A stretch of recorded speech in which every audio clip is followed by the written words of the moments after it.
Highwayman.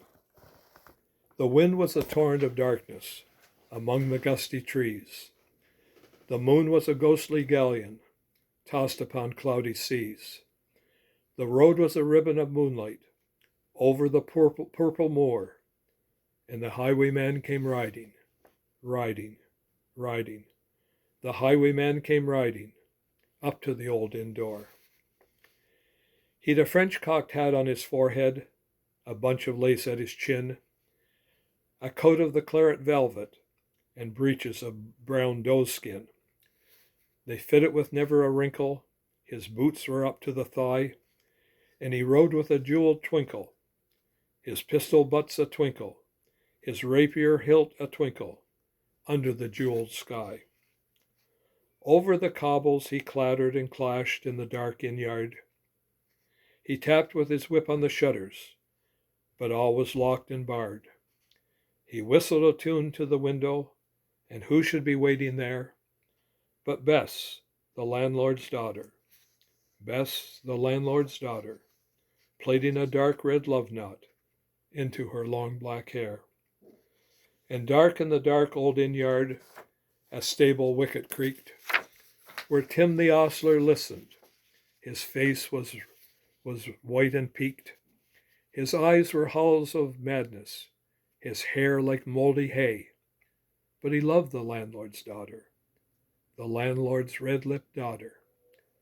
Dumb as a dog he listened, and he heard the robber say, "One kiss, my bonny sweetheart.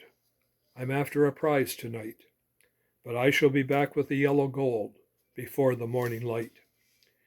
Yet if they press me sharply and harrow me through the day, then look for me by moonlight, watch for me by moonlight. I'll come to thee by moonlight, though hell should bar the way."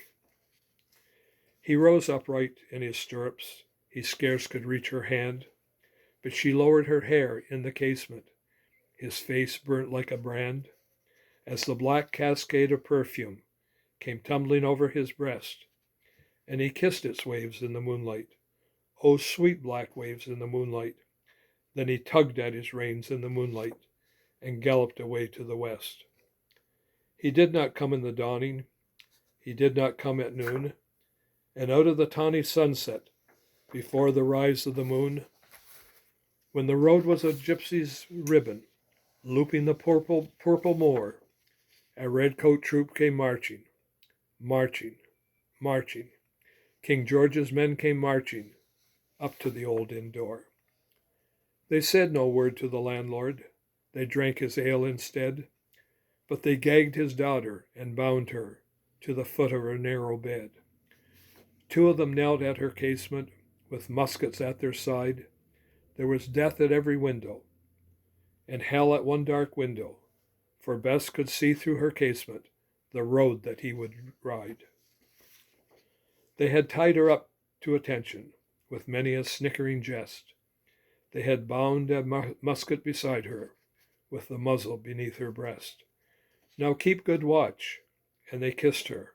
She heard the doomed man say, "Look for me by moonlight, watch for me by moonlight.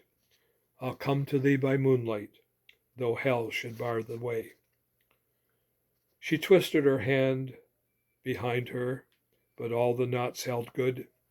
She wreathed her hands till the fingers were wet with sweat or blood. They stretched and strained in the darkness, and the hours crawled by like years, till now, on the stroke of midnight, cold on the stroke of midnight, the tip of one finger touched it. The trigger at last was hers. The tip of one finger touched it. She strove no more for the rest. Up she stood up to attention, with the muzzle beneath her breast. She would not risk their hearing. She would not strive again. For the road lay bare in the moonlight, blank and bare in the moonlight, and the blood of her veins in the moonlight throbbed to her love's refrain. Trull-a-lot, trull-a-lot, had they heard it, the horse hoofs ringing clear. Trull-a-lot, trull-a-lot, in the distance, were they deaf that they did not hear? Down the ribbon of moonlight, Over the brow of the hill, the highwayman came riding, riding, riding. The redcoats looked to their priming. They stood up straight and still. Trollalot in the frosty silence, trollalot in the echoing night. Nearer he came and nearer. Her face was like a light. Her eyes grew wide for the moment. She drew one last deep breath. Then her finger moved in the moonlight. Her musket shattered the moonlight, shattered her breast in the moonlight, and warned him with her death. He turned. He spurred to the west. He did not know who stood, bowed with her head o'er the musket, drenched with her own blood. Not till the dawn he heard it, and his face grew gray to hear how Bess, the landlord's daughter, the landlord's black-eyed daughter, had watched for her love in the moonlight and died in the darkness there.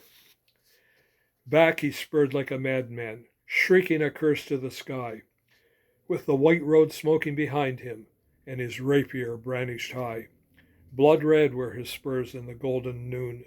Wine red was his velvet coat when they shot him down on the highway, down like a dog on the highway, and he lay in his blood on the highway with a bunch of lace at his throat.